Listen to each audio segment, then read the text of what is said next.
Salut Lirza, salut Coraline. Hello. Salut Elio. Que dire? Comment vous allez? Moi ça va, merci. Soirée pluviale automnale, ça va. Tout pareil. Et toi, ça va? Un peu stressé ces temps par plein de choses, mais ça va, je suis contente d'être ici. Ah cool, on est contente que tu sois là aussi. Et le chat veut sortir. Typique, bienvenue chez les Poissons sans bicyclette. Merci. Nous sommes aujourd'hui avec une invitée. Salut Amandine. Salut tout le monde. C'est la première fois qu'on enregistre à 4. Et le sujet du jour, c'est le véganisme. Donc on va parler régime alimentaire, style de vie vegan, conscience écologique, empathie pour les animaux. On va aussi parler de écoféminisme, on va parler d'antispécisme. Et ça va être ultra intéressant. On est là grâce à Elio. Elio, quand tu nous as contactés pour la première fois, tu as dit que tu étais ouvert à faire un épisode avec nous et que tu proposais une série de sujets. Et à l'époque, ce qui nous intéressait, c'était la non-binarité, mais tu avais aussi proposé le véganisme. Est-ce que tu veux dire 2 mots? Pourquoi tu l'avais proposé? Qu'est-ce qui te motive pour faire ça avec nous? Ça fait quelques années que je suis végane, de toute façon on aura l'occasion d'en parler. Ouais. J'ai réfléchi aussi avec le temps, avec mon éveil féministe, qui s'est fait un peu en même temps que tout ça. En fait, j'ai eu un peu tous mes éveils militants en même temps, à part l'écologie qui était arrivée plus tôt. Bref, on parlera de tout ça. Je me suis rendu compte qu'il y avait des ponts à faire entre la façon dont on exploite les animaux et la façon dont on exploite les femmes et les minorités de genre. Et je pensais que ça avait vraiment sa place dans un épisode des Poissons sans bicyclette. Cool, merci beaucoup de l'avoir proposé, c'est vraiment, je trouve aussi c'est très pertinent. Est-ce que tu veux présenter Amandine, Elio? Alors Amandine, j'ai noté que t'avais bientôt 30 ans, félicitations. T'as grandi à La Chaux-de-Fonds, la plus belle ville du monde. Ouh là là. Bon, je vais essayer de faire ça sérieusement. T'as grandi à La Chaux-de-Fonds, t'as étudié à Genève et maintenant t'habites à Lausanne avec tes 2 chats. Tu es traductrice de formation et tu travailles actuellement pour SwissVeg, qui est la plus grande association végane et végétarienne de Suisse. Rien que ça. Tu es aussi DJ et passionnée de musique électronique, même si ça sera pas le sujet du jour. Il y a 2 mois, tu as répondu à mon annonce sur un groupe Facebook vegan pour participer à cet épisode des Poissons sans bicyclette, et c'est comme ça qu'on se retrouve ici aujourd'hui. Merci d'avoir répondu. Avec plaisir. Ouais, alors on va commencer par un petit tour de salon de nos régimes alimentaires respectifs. Yes. Et on me proposait que ce soit toi, Coraline, qui commence. Parce que c'est moi la moins végétarienne de tout le monde. Oui, moi je suis pas végétarienne du coup. Je suis pesco-végétarienne. Je ne mange pas de viande depuis 3 ans et demi. C'est un long chemin, je fais les choses lentement. Pour moi, c'était beaucoup la conscience écologique. Et pendant longtemps, quand j'habitais seule, je continuais à manger de la viande, mais je m'en faisais jamais à manger. Et puis, ça a duré quelques années et quelques reportages à regarder sur la consommation de viande et de produits animaux en général, pour finir par me dire... Non, en fait, ce qui a changé pour moi à un moment, c'est que jusqu'ici, le côté empathie pour les animaux m'intéressait moins que le reste. Jusqu'à un jour où en fait je me suis dit en fait non, j'ai pas envie de manger des bébés cochons. Les bébés cochons c'est très mignon. Et puis d'autres trucs, voilà, juste à me dire en fait c'est vraiment ce côté empathie pour les animaux qui m'a fait me dire en fait j'arrête. Donc en fait, tu as commencé par une certaine éco-responsabilité. Oui. Et tout d'un coup, tu as eu un déclic empathique pour les animaux. Ouais, ça a vraiment été ça, ouais. Parce que pendant longtemps, j'étais très consciente du fait que, ben voilà, à niveau écologie, c'est pas super. Ce qui m'a vraiment fait basculer, c'est ce côté empathique pour les animaux. Puis je suis actuellement là-dedans, mais je sens qu'il y a toujours des choses qui évoluent, puis je suis toujours très intéressée par la question générale, et puis je sais que c'est pas très cohérent. Je suis assez... ok avec le fait de pas être cohérente pour l'instant, parce que c'est s'arrêter un peu très vite dans le chemin en se disant en fait y a pas de petites vaches qui sont tuées parce que j'en mange pas, alors que c'est pas vrai. Il y a matière à évoluer et que pour l'instant j'en suis là et que petit à petit je vais lâcher d'autres choses, je pense. Le poisson là, you're next. Ouais, c'est ça. Bientôt je te fous la paix. Ouais. Ok, merci. Et toi, Lirza? Donc moi je suis végétarienne selon les étiquettes, c'est-à-dire que je mange pas de viande, je mange pas de volaille, qui est aussi de la viande. Si jamais. Je mange pas de poisson, mais je mange des produits laitiers, même si je les ai baissés. Donc ça fait 1 année et demie que je suis végétarienne. De mon côté, c'est clairement l'empathie pour les animaux qui a fait que je suis devenue végétarienne. J'avoue que à ce sujet, j'étais pas du tout dans les réflexions de responsabilité écologique parce que mon radar était vraiment sur l'empathie. Depuis que je suis toute petite, j'aime beaucoup les animaux et à chaque fois, je faisais des remarques face à une assiette avec de la viande et j'avais une réponse de ma famille qui est très classique, hein, qui est genre non mais c'est normal, tout le monde en mange, c'est un peu l'ordre naturel des choses. Et du coup, j'étais très compartimentée dans ma tête pendant très longtemps avec une espèce espèce de dissonance que je pense on connaît, j'aime les animaux, mais je me dissocie et je mange, en gros. Enfin, il y a un côté comme ça. Et j'avais un blocage, ça c'était assez marrant, avec les fruits de mer, parce que j'adore aller en Albanie en vacances au bord de la mer, et j'étais là, mais moi, je peux jamais renoncer aux fruits de mer. Jusqu'à ce que l'année dernière, j'ai traversé plein de trucs psychologiquement, je suis passée aussi par de l'angoisse, mais tout d'un coup, je suis devenue plus alignée avec mon corps, en accord avec mon corps. J'ai eu quelques problèmes alimentaires aussi, et je sais pas ce qui s'est passé, mais tout d'un coup, j'ai dit vraiment non à la viande, et j'arrivais plus à manger de la viande. Et ce que je fais en ce moment, c'est que c'est comme toi, je crois, Coraline aussi, que c'est-à-dire de temps en temps, s'il y a un truc ça te manque vraiment, tu veux vraiment manger genre de la viande, tu te dis écoute, je vais me l'accorder une fois, parce que comme ça évite de trop te frustrer. Et en fait, le fait est que j'arrive pas à le manger, parce que je pense que c'est ce côté un peu empathique. J'arrive pas, le moment vient, j'arrive pas à commander le poulet à la place du tofu, mais le fait que je me le permette mentalement, ça me calme, même si je le fais pas après. Ouais. Donc voilà, aujourd'hui je suis végétarienne, j'ai baissé les produits laitiers, et voilà, et je suis très bien avec ça en fait. Je suis vraiment très contente, je suis très soulagée d'arrêter de manger de la viande. C'est de soulagement, c'est le mot. Voilà. Et toi, Elio? Je crois que ça fait gentiment 7 ans que j'ai commencé à arrêter la consommation de produits animaux. C'était pour des raisons écologiques. Vraiment, l'écologie, ça a été le combat de toute ma vie qui a été le plus présent dans mon enfance et mon adolescence. Et puis après, je me suis beaucoup plus diversifiée. Mais du coup, je suis vraiment partie d'une réalisation du coût écologique de la consommation des animaux et de leur exploitation, pas que pour la consommation alimentaire. J'ai fait un week-end avec mon frère qui habite en Belgique. On a fait un week-end vegan les deux pour voir. Et puis en fait, j'ai continué. Enfin, je me suis vraiment dit, en fait, c'est pas compliqué. Bon, j'avais quand même la chance d'avoir ma mère qui cuisinait pour moi la plupart du temps. Voilà. J'adore. En fait, c'est pas compliqué comme façon à manger. Non, mais...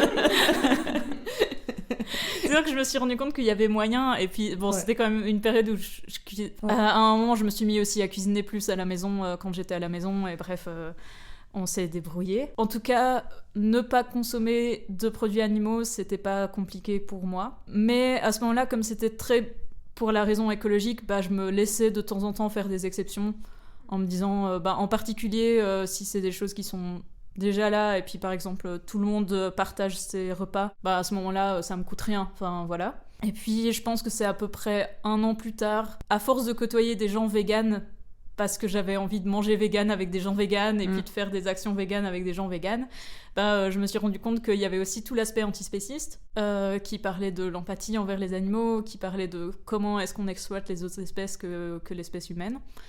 Et là, j'ai eu mon deuxième déclic et je me suis dit, en fait, je peux plus. Donc, je suis passée du jour au lendemain quasi vegan à du jour au lendemain totalement vegan.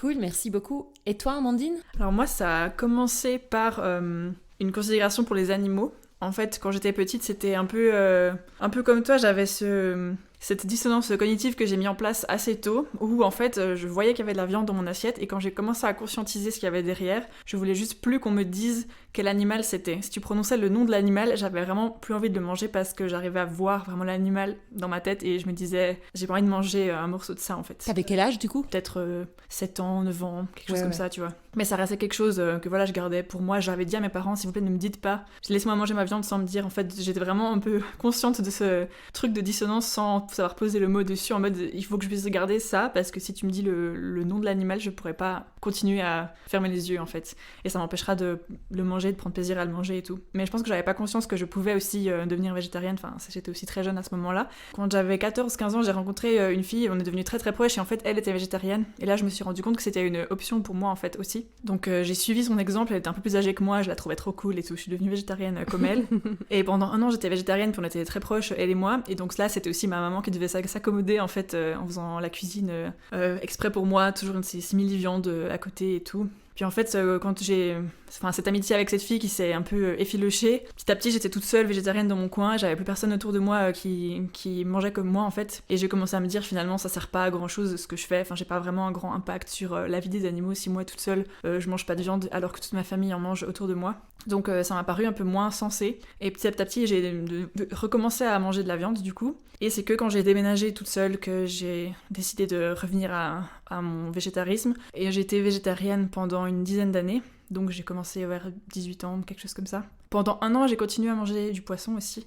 On pourra en parler aussi de la raison pourquoi et tout. Ensuite, j'ai arrêté le poisson. Pendant une 10aine d'années, j'étais végétarienne. Et là, ça fait un peu plus de 2 ans que je suis végane. les aliments qui sont pas véganes, ça rentre même pas en ligne de compte, ça reste des aliments, ils sont devenus flous. Pour moi, je les vois plus. Mais voilà, ouais, donc ça fait 2 ans maintenant. On a fait exprès, on a fait une graduation des régimes. Et il y a ce sujet dont tu as touché un mot, c'est pourquoi il y a plein de gens à qui je dis je suis végétarienne, mais ils me disent ok, mais tu manges du poisson quand même. Et il y a même des gens qui disent oui, mais c'est du poulet, tu peux le manger. T'as eu souvent des gens? J'ai eu une fois. Et j'ai eu des récits d'autres gens à qui on dit mais c'est du poulet. Et on se demandait, en préparant l'épisode aussi, puis peut-être Coraline, du coup, tu pourras en dire un mot, qu'est-ce qui fait qu'on a plus de peine à lâcher le poisson, à ton avis? Moi, je pense, alors, le côté empathique, ça joue à fond, quoi. Le côté empathique pour les mammifères et les oiseaux, c'est plus proche parce que ça peut être plus des animaux de compagnie aussi. En tout cas, c'est plus présent dans ta vie, enfin, sauf si t'es fan de poissons puis que t'as des aquariums chez toi, mais on n'a pas ce côté attaché, en fait, qu'on peut avoir, ou moins qu'avec un chat, quoi. Et puis, couplé aussi, personnellement, avec le côté de la question environnementale, j'avais l'impression que le côté poisson et la mer, c'était beaucoup moins discuté. Après, c'était moi aussi, je m'intéressais à ce à quoi je m'intéressais, mais qu'il y avait un petit côté genre... bof, c'est l'eau, quoi, il y en a plein, hein, tu vois. Et puis après, tu regardes des reportages, genre Seaspiracy, et t'es un peu là... Ah, c'est nul. Je me rattachais avec ma grande naïveté au label de pêche durable. Ils ont une vaste blague, en fait. Ouais. J'ai des chiffres, en fait. J'ai envie de les sortir. Ils parlent beaucoup du concept du bycatching. En fait, ceux qu'on a attrapés, mais c'est pas ceux qu'on voulait. On veut attraper du thon, par exemple. On ramasse beaucoup plus de choses, en fait, enfin d'autres animaux qui ne servent à rien parce qu'ils vont pas être consommés. Et là, c'était l'exemple d'une poissonnerie, je sais pas comment on dit, en Islande. Donc, en un mois, ils ramassent 269 marsouins, genre 900 phoques de 4 espèces différentes, 5000 oiseaux de mer. Et ça, c'est une poissonnerie qui a un label MSC et qui a reçu des prix pour Sustainable Fishing. Et tout ça, ça retourne dans la mer parce que de toute façon, enfin, on n'en fait rien en fait. Ils sont morts, on s'en fout. C'est des prises accidentelles en fait. Voilà, prises accidentelles. Ça comme ça. Et en fait, il y en a certaines qui peuvent être peut-être utilisées dans la pisciculture en fait. Ce qu'on dit pas aussi, c'est qu'on se dit souvent que l'aquaculture, ça peut être une solution par rapport à ces problèmes de pêche et de surpêche, mais en fait, les poissons qui sont dans l'aquaculture, ils doivent être nourris avec des poissons qui doivent être pêchés dans la mer. Donc en fait, c'est complètement... c'est le poisson qui se mord la queue pour le coup. Ouais. C'est aberrant. Non, c'est ça. Il y a le côté moins empathie parce qu'on se sent pas proche des poissons. Et puis d'un côté écologique, j'étais un peu en mode ça va, c'est pas si pire, quoi. Et enfin, je recommande vraiment aux gens de regarder Seaspiracy parce que ça ouvre les yeux sur plein de choses. Et... Donc Seaspiracy, c'est un documentaire qu'on trouve sur Netflix, c'est ça? Indeed. Cool. C'est la suite de Cowspiracy. Oh, j'ai jamais vu. Et puis moi, je trouve ça trop intéressant, ce côté empathique aussi. Ce que tu disais, je crois, Amandine, la dernière fois, Wélio, qu'en fait, les poissons sont trop différents de nous aussi. Tu veux en dire plus, peut-être? Oui, c'est que le fait qu'ils vivent sous l'eau, qu'ils communiquent pas du tout avec des sons, ou en tout cas pas des sons que nous, on peut entendre, en fait, leur mode de vie, leur personnalité, ça nous échappe complètement, en fait. Leur structure familiale, leur structure sociale, comment ils gèrent leur vie, comment ils se déplacent, pourquoi ils se déplacent, dans quel but. On en connaît assez peu sur les poissons. De manière générale, évidemment, il y a des gens que ça intéresse, qui vont se documenter là-dessus, mais je dirais que dans la population générale, les poissons, c'est des créatures qui sont assez cryptiques pour nous et on se pose pas plus de questions que ça sur eux. Et il y a un peu ce truc de peut-être s'ils crient pas, ils souffrent pas. Enfin, on n'arrive pas à les entendre crier quand on les voit se débattre à l'air libre et tout. On se rend bien compte qu'ils sont pas très bien, mais je pense qu'on n'arrive pas à se rendre compte, à se représenter leur souffrance parce qu'on ne les entend pas. Il y a ce truc d'être muet. En plus du fait que évidemment c'est pas des mammifères, donc je pense que c'est les plus éloignés de nous. Et ensuite il y aurait les oiseaux qui sont, on arrive un petit peu à se représenter, mais quand même moins. Et ensuite on arrive par exemple aux cochons, à la vache qui ressemble de plus en plus à nos animaux de compagnie, puis à nous-mêmes, et du coup ce sera peut-être pour eux que ce sera le plus facile de développer une empathie de prime abord. J'ai pensé à un truc quand tu parlais, c'est que moi mon premier déclic quand même, enfin sans parler de l'enfance, mais en tant qu'adulte, c'est le livre Sapiens de Harari. Donc, je pense Harari, on peut le critiquer sur des trucs, mais moi j'avais beaucoup aimé ce livre Sapiens parce que justement il démystifie énormément de trucs et les mythes de l'humanité qu'on a ensemble, il dit simplement si jamais ça c'est un mythe. Et il parle de la question des animaux, mais de manière tellement factuelle. Ça, j'avais trop apprécié qu'ils mettent l'étude de ce qu'on fait aux animaux au même niveau d'importance que l'étude de la démocratie, du communisme, voilà. Et vraiment, je me rappelle qu'il finit ce chapitre avec une phrase « Ce qu'on a fait aux animaux, c'est une des atrocités les plus grandes que l'humanité a commises, en fait. » Et c'était tellement factuel que ça m'avait trop touchée. Si jamais je conseille ce livre pour ça aussi. Parce que t'es pas en train de lire un livre activiste, et t'es pas en train de lire un livre sur ça. Et tout d'un coup, ça te vient dans la gueule, et c'était super. Il y a un courant philosophique qui dit qu'en fait, il y a suffisamment de chances que les animaux soient vraiment sentients et se rendre vraiment compte qu'il faudrait vraiment absolument qu'on arrête tout de suite parce qu'en fait, éthiquement, on va jamais s'en remettre de ces années d'exploitation. Moi, quand j'ai eu le déclic, là, je suis devenue végétarienne, je me rappelle que je me suis vraiment dit la phrase « Ce sera quoi mon excuse un jour ?» Ouais. Par rapport au poulet et au poisson aussi, en fait, je pense qu'il y a aussi la confusion qu'il y a des personnes qui sont végétariennes pour la santé. Et puis, en fait, c'est surtout la viande rouge qu'on essaie d'éviter. Je pense qu'il y a aussi un petit peu le côté c'est bien, t'as raison de pas manger de viande rouge, mais le poulet, le poisson, c'est ok quoi. Le poisson en particulier, il est quand même vu comme un truc assez sain. Bon, après il faut dire aussi que le poisson à l'heure actuelle il est chargé de métaux lourds et il est pas si bien pour la santé que ça. Non, c'est clair. Et puis on peut aussi dire, vu qu'on en a parlé, qu'effectivement la viande rouge est transformée, elle est classée comme cancérogène par l'OMS, et la viande rouge tout court, elle est classée comme probablement cancérogène. Donc effectivement, c'est pas mal d'éviter d'en consommer. Ouais.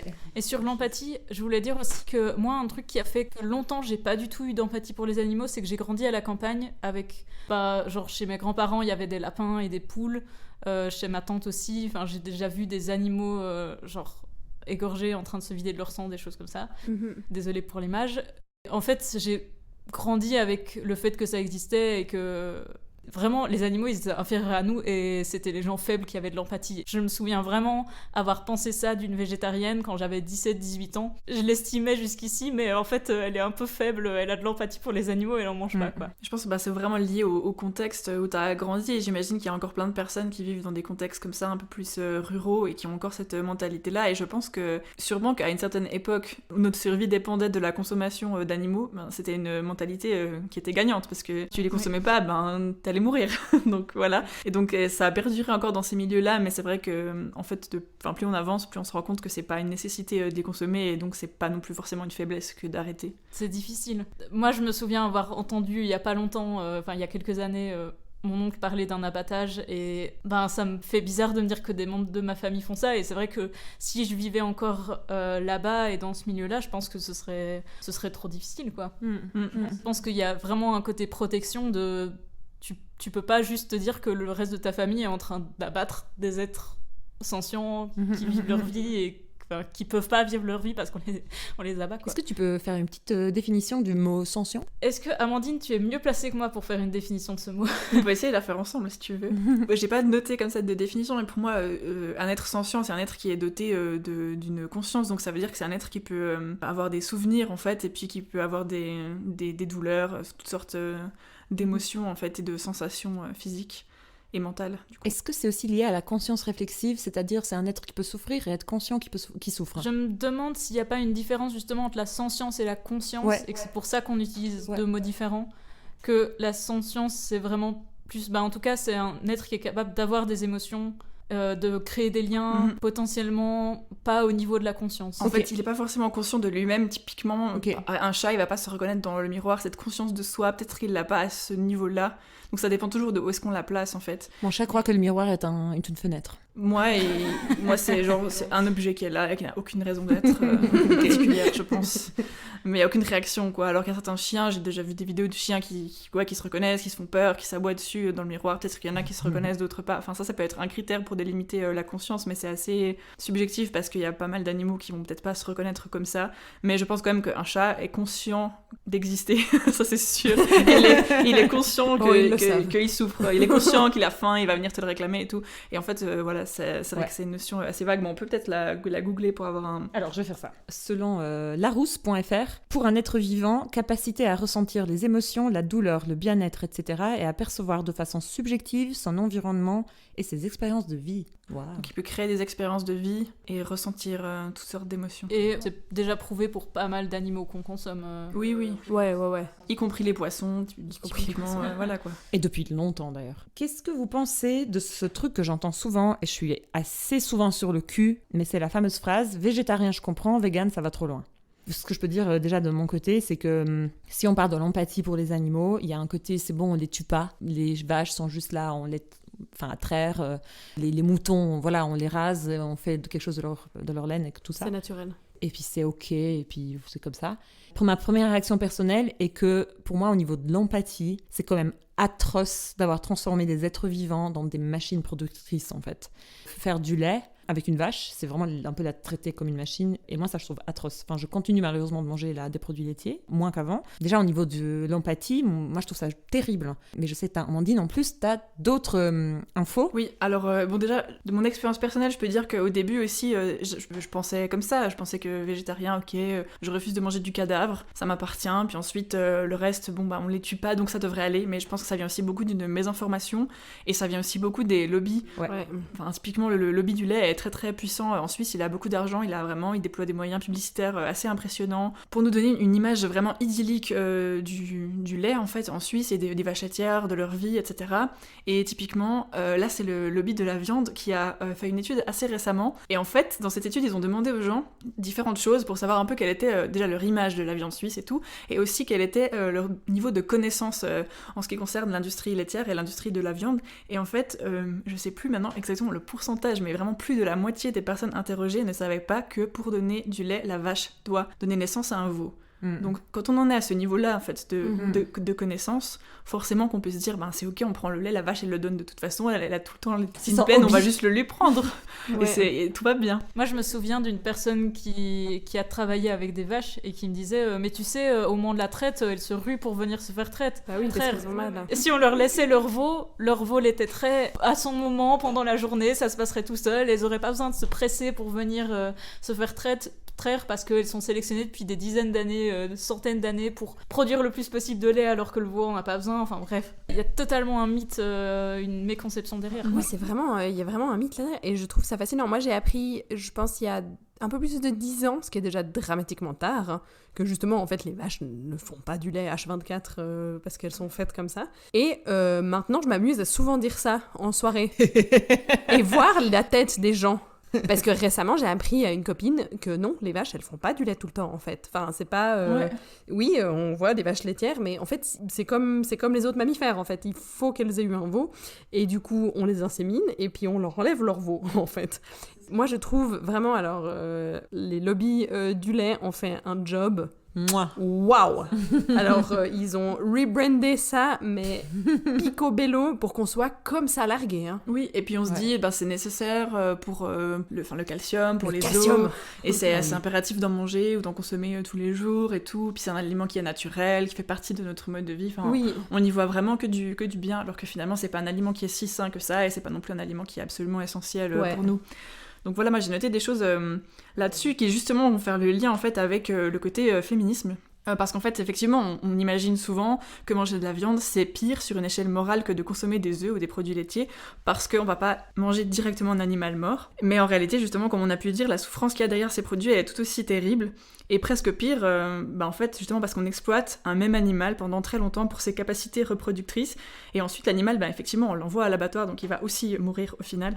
Mais en plus de ça, l'animal en question, il est femelle. Et c'est là en fait que je ferai un vrai lien entre le végétalisme et le féminisme. Parce que peut-être que pour une personne végétarienne, voilà, on se dit je refuse que les souffrances soient infligées à des animaux pour me nourrir, donc je mange pas de viande. Et ça s'arrête là. Mais en fait, ce raisonnement-là, il occulte les souffrances des animaux femelles.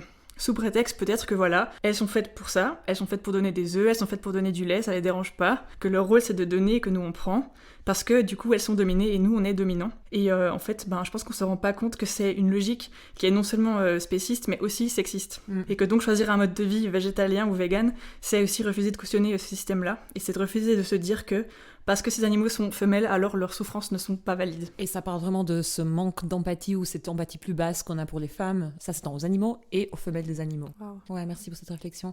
Et t'avais raconté aussi, Amandine, quand on s'était vu, que c'est même pas complètement juste de dire que si je mange du fromage et des produits laitiers, ça fait pas tuer les animaux, parce que justement, les vaches doivent faire des veaux. Et qu'est-ce qu'on fait à ces veaux, en fait ? J'ai les infos pour les vaches laitières et pour les poules pondeuses, qui justement sont les femelles animales peut-être les plus exploitées par nous.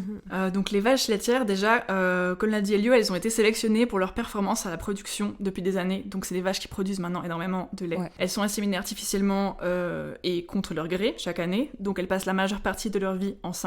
Lorsqu'elles mettent bas, on leur arrache leur veau immédiatement pour les empêcher de créer un lien avec le veau. Ce qui leur cause une souffrance émotionnelle hyper intense. Les vaches vont appeler leurs petits, le chercher constamment pendant des jours. Et si c'est un mâle, effectivement, le veau il va être envoyé à l'abattoir. Direct. Oui, au bout de très peu de temps, disons. En réalité, la viande de veau, c'est un sous-produit de l'industrie du lait. C'est ça en fait. Donc en fait, quand tu manges du lait, t'as fait tuer des veaux. Oui, automatiquement, Ouais. t'as fait tuer des veaux. Et les veaux, ben voilà, on va leur refuser le lait de leur maman, on va les nourrir avec de la nourriture artificielle. Enfin, c'est de toute façon pas ouf. Et j'avais retrouvé cette... Il y avait un fait divers absolument incroyable, c'était l'histoire d'une vache qui était une vache laitière, donc qui avait mis bas, et on lui avait retiré son veau, le veau était parti à l'abattoir et tout s'était passé de manière traditionnelle. Et puis elle était traite 2 fois par jour, donc le matin et en fin de journée. Et le matin, à chaque fois, la production de lait était bonne, le rendement était bon, les fermiers étaient contents, mais en fin de journée, à chaque fois, il y avait presque rien dans ses pies. Ils se demandaient, mais pourquoi elle produit le matin, mais en fin de journée, il n'y a rien. Et un jour, ils l'ont suivie, en fait, dans la journée, ils ont vu qu'elle avait, en fait, mis bas à 2 veaux. Elle avait eu des jumeaux, et il y en avait un qu'elle avait réussi à les cacher quelque part dans les bois. Et donc, en fait, ça veut dire que cette vache avait eu la conscience qu'elle ne pourrait pas sauver les deux, qu'il y en avait un des deux forcément qui allait subir la même sort que tous les autres, mais vu qu'elle en avait eu 2, elle pouvait juste aller le planquer et espérer lui offrir une vie digne de ce nom. Et donc en fait tous les jours elle allait le nourrir, lui donner du lait, puis le soir elle rentrait. Et c'est une histoire juste terrible quoi, de se dire en fait qu'il y a quand même toute une conscience dans cet animal, et c'est pas juste un animal bête qui est là à manger de l'herbe puis à traînasser toute la journée puis à rien penser avec ses grands yeux, en fait pas du tout quoi. Et évidemment que dès que le fermier a compris ce qui se passait, voilà, le veau est parti à l'abattoir aussi. Sur cette belle histoire, je vais continuer avec le fact-checking. Voilà, et puis donc les plus performantes des vaches laitières produisent jusqu'à 12 000 litres de lait par an. Donc en fait, c'est une surexploitation qui est intenable, qui cause souvent des maladies, notamment des infections du pie. Et après quelques années, forcément, la production de lait va diminuer. La vache ne peut pas tenir ce rythme, c'est juste impossible. Et dès qu'elle ne tient plus le rythme, dès qu'elle n'est plus rentable, elle est envoyée elle aussi à l'abattoir. Donc les vaches, naturellement, elles auraient une espérance de vie de 20 ans, mais leur espérance de vie dans la filière laitière, elle est plutôt de 5 ou 6 ans. Ouais, Donc voilà, c'est clair qu'on ne mange pas l'animal mort, mais ce qu'il y a derrière n'est pas vraiment beaucoup plus joyeux, quoi. Non. Ça me fait penser que mes parents vont chercher souvent des œufs à la ferme. T'as vite ce côté un peu mignon de je vais chercher mes œufs à la ferme et c'est cool. Et jusqu'à ce que ta mère te dise cette semaine il n'y a pas d'œufs parce qu'ils changent les poules en fait. Oh putain. Et en fait t'es un peu là, mais elles sont où les autres poules? Mais les anciennes elles vont où? Ouais, et en fait, ça fait complètement partie du système. C'est juste, oui, on a des poules qui sont là pour pondre, mais en fait, on les change dans ma tête, c'est tous les ans. Oui, exact. Du coup, les poules, c'est la même chose. Elles sont sélectionnées en fonction de leur productivité, ce qui fait que la génétique a évolué et que maintenant, elles pondent presque un œuf par jour. Elles pondent environ 300 œufs par année, sachant que leurs ancêtres pondaient seulement 12 à 20 œufs par an. Waouh. L'évolution est quand même énorme, quoi. Leur corps n'est pas fait pour pondre autant d'œufs, donc elles se retrouvent avec des carences alimentaires importantes. L'année dernière, il y a une étude qui a révélé qu'en Suisse, 97% des poules ont des os cassés, en fait. Juste parce qu'elles ont des carences, elles se cognent, ça casse, enfin voilà, elles sont fragiles. En plus de ça, elles vivent entassées les unes sur les autres dans des conditions terribles, donc on doit leur couper la pointe du bec pour éviter qu'elles ne se blessent entre elles, parce que sinon elles se piquent, il y a du cannibalisme, enfin elles s'énervent les unes contre les autres. Évidemment, dès que la production de la poule pondeuse passe en dessous du seuil de production souhaité, soit au bout de 12 à 15 mois, donc effectivement presque tous les ans, elle est aussi livrée à l'abattoir où elle sera transformée en fourrage. Ouais, en plus, c'est pas... Après, voilà, les mâles ne vivent pas tout ça, et donc les petits poussins mâles sont gazés à la naissance pour servir d'engrais ou de fourrage animal. Ok, super. Ils ne peuvent plus être broyés, donc c'est la grande joie de la réglementation suisse, c'est que depuis peu, ils ne peuvent plus être broyés, mais du coup, ils sont gazés. Okay. Alors effectivement, moi j'ai été végétarienne pendant longtemps et c'était toute une période où je ne connaissais pas toutes ces infos et je pense que je savais qu'il y avait des choses terribles mais j'avais peut-être pas envie de les connaître. Ouais. Enfin maintenant je travaille là-dedans donc je suis confrontée à ces infos tous les jours, je peux plus faire l'autruche, je suis obligée de renoncer à manger tout ça et au final c'est assez facile en fait. Dès qu'on arrête, enfin pour moi en tout cas dès qu'on arrête je trouve qu'on prend le pli et j'arrive pas à m'imaginer revenir à ça et justement comme je disais j'ai vraiment l'impression quand je vais dans les supermarchés que les rayons avec des produits animaux c'est juste flou, je les vois juste pas, je les considère même pas comme une option puis ouais c'est bien comme ça. Moi j'avais vraiment voulu mettre en évidence la façon dont on dispose des corps animaux et des corps des femmes et des minorités de genre et je pense que les combats pour l'avortement, les combats pour moins de violence médicale et notamment gynécologique tout ce qui combat la culture du viol, etc. Pour moi, il y a vraiment des rapports à faire avec la façon dont on dispose des corps animaux. Et on a parlé un petit peu de comment on insémine les femelles pour qu'elles soient tout le temps en train de produire. Mais je pense que si la culture du viol n'était pas aussi forte dans notre société, on pourrait pas violer, en fait, parce qu'on introduit quelque chose dans le vagin d'un animal. Enfin, pour moi, c'est ce que j'appelle un viol. On pourrait pas violer des animaux comme ça à la chaîne. Et que tous ces combats, ils ont aussi des racines vraiment sur la conceptualisation du corps des animaux et des femmes comme un bien à notre disposition, quoi.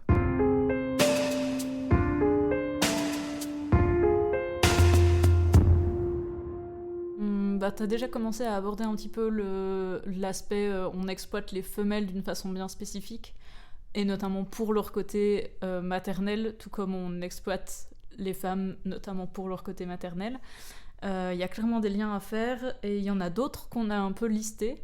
Et puis je vais peut-être commencer par celui dont on parle le plus. Moi, en tout cas, c'est celui que j'entends le plus quand j'écoute des podcasts, etc. C'est la façon dont on incite les hommes à consommer de la viande. Et ce côté « Oh, moi, je consomme la viande, je suis un bonhomme, c'est plein de protéines, c'est de la viande rouge, ça saigne. » Enfin, un côté super macho. Ouais. Moi, j'ai typiquement les exemples en tête où dans plein de ménages, c'est la femme qui fait tout, qui cuisine, mais quand c'est le temps de faire le barbecue, c'est le mec qui sort sa pince et qui fait son barbecue, et tout le monde est là genre « Ah, trop bien, voilà. » Et c'est les femmes qui arrivent avec les saladiers pour accompagner la viande. Il y a un vrai lien entre mecs machistes et mangeurs de viande, quoi.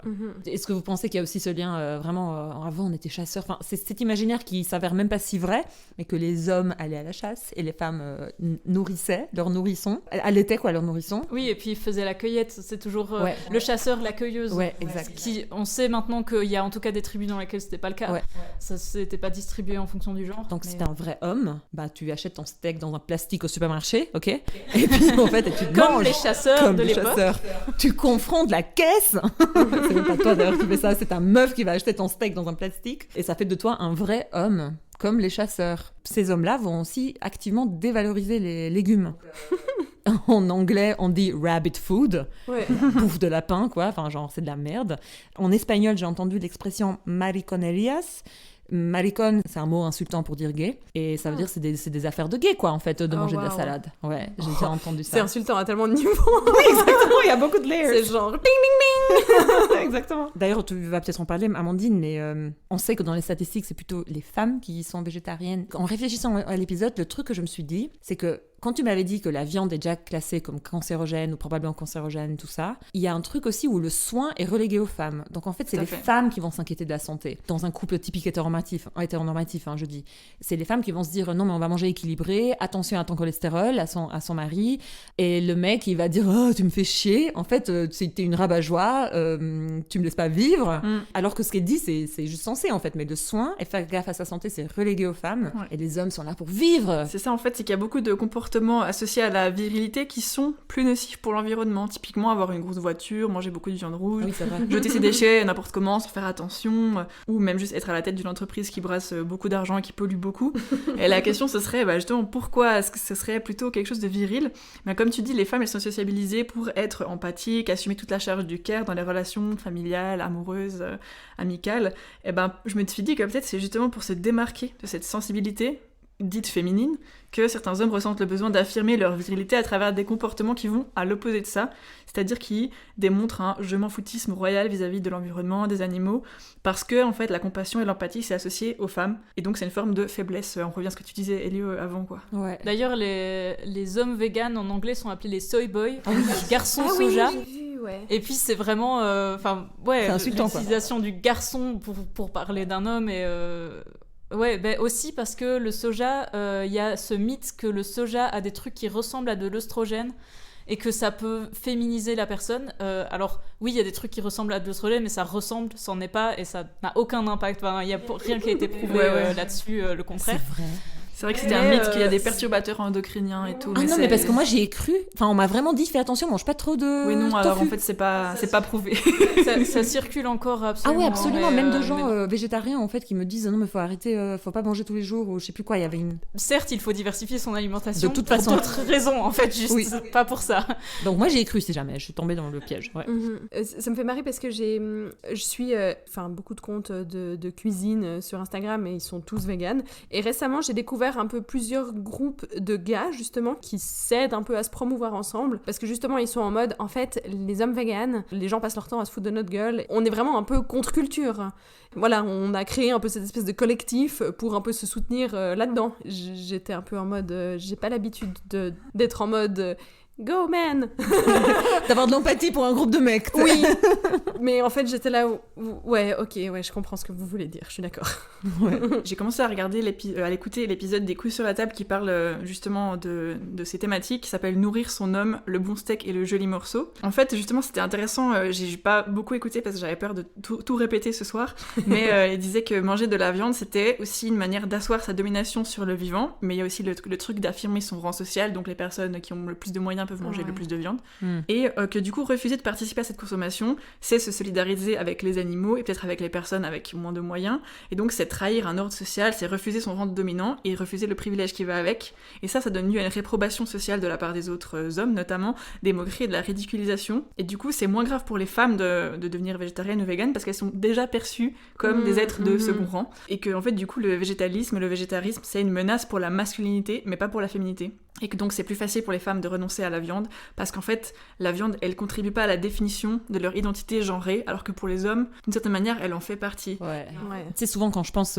juste au sexisme en général, je me dis mais cet ordre social est tellement millénaire que je comprends que c'est si difficile de... J'ai pas d'empathie, hein, mais juste je comprends que c'est ultra difficile de le défaire, quoi. C'est littéralement vieux comme le monde, cette domination masculine, mais cette domination sur les animaux, c'est encore pire. Enfin, venir être antispéciste, dire en fait non, les humains ne doivent pas être supérieurs aux animaux dans ce rang social, oublie. Moi j'ai l'impression que même plein de femmes ou personnes sexisées végétariennes ou véganes, je sais pas, hein, mais il y en a peut-être plein qui vont même pas jusque-là, en fait. De dire, ok, j'en mange pas parce que je veux pas les maltraiter, mais j'irai pas jusqu'à dire qu'on vaut tous la même chose, tu vois. Ouais, j'ai l'impression. Très conditionné quand même pour penser que l'être humain est au centre de tout, comme je disais avant, puis qu'on est au top de la pyramide sociale, alimentaire, etc. C'est difficile de changer la vie des gens là-dessus, et c'est vrai que ça peut paraître comme une position très extrémiste.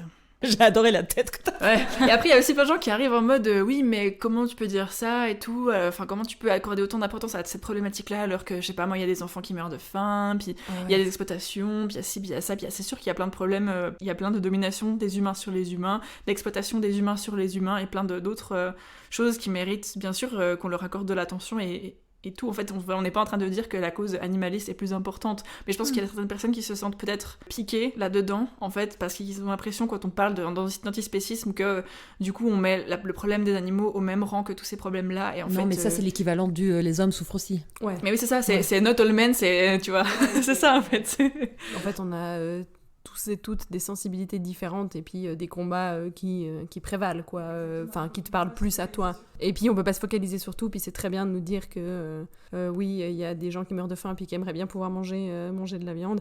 Ben oui, mais on peut pas tout faire. En fait, aussi, si on avait une alimentation plus végétale, on pourrait beaucoup mieux nourrir l'ensemble de la population. Ouais, en plus, donc, clair. Finalement, il y a aussi des choses qui se rejoignent. Enfin, c'est juste plus logique à tellement de niveaux.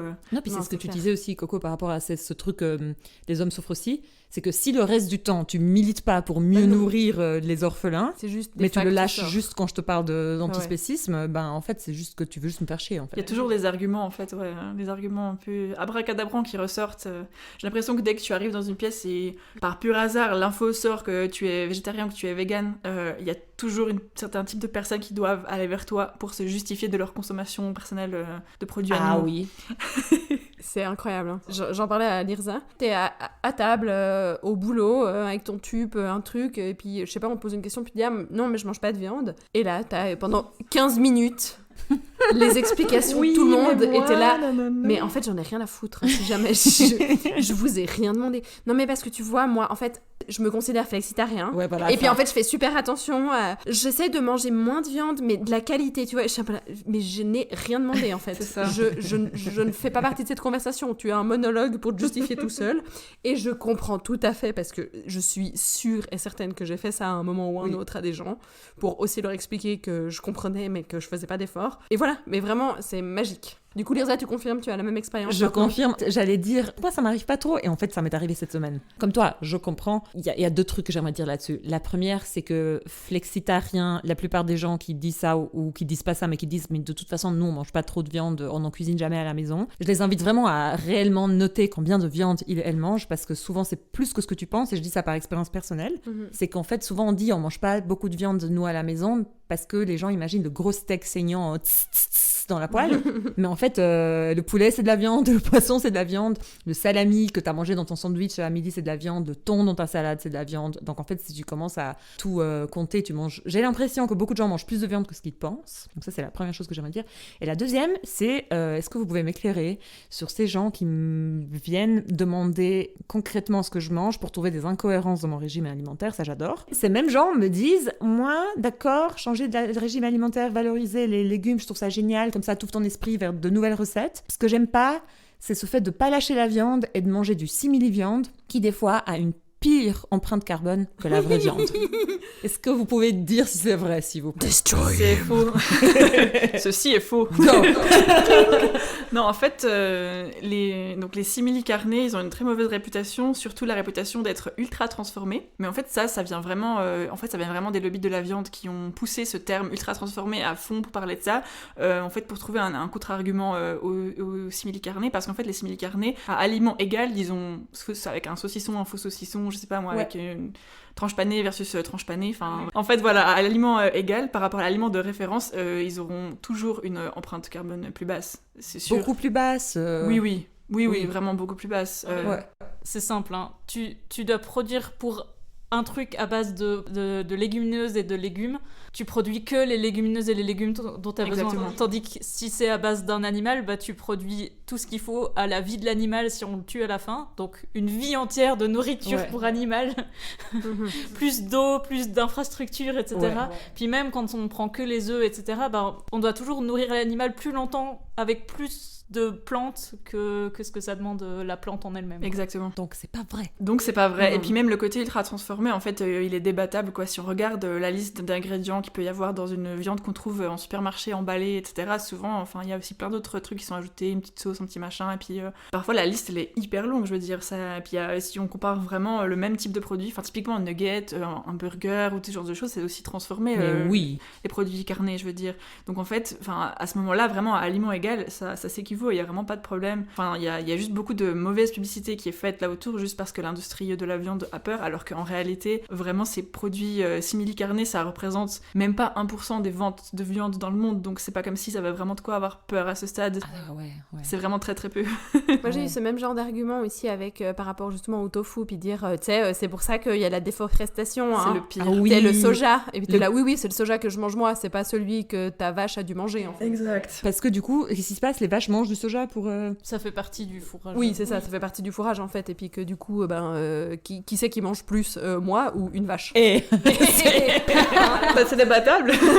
Ça dépend. Mais en fait, ce qui est intéressant aussi, juste, c'est que le soja qu'on importe, bon déjà on importe environ 800 tonnes de soja par jour, principalement provenant du Brésil. Et en fait, ce soja-là, vu qu'il vient du Brésil, il peut contenir des OGM, alors que c'est pas autorisé pour la consommation humaine en Suisse. Donc tout simplement, le soja qui est consommé par les humains, il viendra d'Europe. Il sera sans OGM. Donc en fait, tout le soja qui est consommé par les végétariens ou les véganes et qu'on peut nous reprocher de consommer parce qu'on déforeste, en fait, il vient vraiment d'Europe. Et donc c'est vraiment le soja qui est importé pour nourrir les animaux qui est problématique. Et souvent, on a cette espèce d'idée que les animaux, on les nourrit seulement avec de l'herbe suisse, des pâturages, et de nouveau, c'est vraiment faux. Donc déjà, il y a que les vaches qui sont des ruminants, avec aussi chèvres et tout, mais je veux dire, il y a tout ce qui est cochon, etc., on doit produire de la nourriture pour eux. Et même les vaches, en fait, on leur donne aussi à manger du fourrage qui vient de l'étranger, en fait. Et donc, il y a eu des gens qui ont voulu changer la labellisation viande suisse pour que seule la viande suisse dont tout le fourrage provenait aussi que de Suisse, puisse être labellisé comme tel, en fait.